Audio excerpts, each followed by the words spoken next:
చేసుకునే వాళ్ళు కూడా పట్టుకుంటే బాగా నా కోరిక సజ్జనార్ సార్ నేను చెబుతున్నా. అయితే ఇప్పుడు మరి ఇంత రేట్లు పెడతారు కదా, దాని గురించి కూడా మాట్లాడొచ్చు కదా.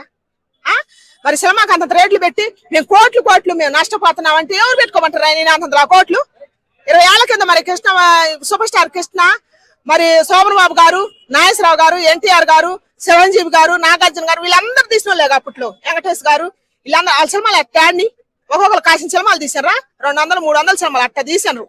ఒక్కొక్క సినిమాలో 6 పాటలు ఉన్నాయి. కుటుంబ పరంగా అందరం పోయి చూడవచ్చు. అప్పుడు టికెట్లు తక్కువే, అన్ని బాగుండయి, కుటుంబ అనుబంధాలు ఉన్నాయి. ఇప్పుడు సినిమాలు అసలు ఏమైనా ఉంటున్నాయా యూత్ని జరగడటానికి? కాకపోతే ఒక పాట పెడతారు లింగులు ఇట్టుకుమని, ఇంత పేలిక పెడతారు. ఏం మెసేజ్ ఇస్తారు? దానికోసం సజ్జనార్ సార్ మీరు ఖచ్చితంగా నిర్ణయం తీసుకోవాలని నేను కోరుకుంటున్నాను. నేనైతే డిమాండ్ చేస్తాను. నేను ఈ సినిమాలు తీసే వాళ్ళు కోట్లు పెట్టి సినిమాలు చేస్తారు. ఈయన చేయటం తప్పే. మళ్ళీ దాని పరంగా కూడా మీరు చర్య తీసుకోవాలా. ఆడ మనిషిని ఆట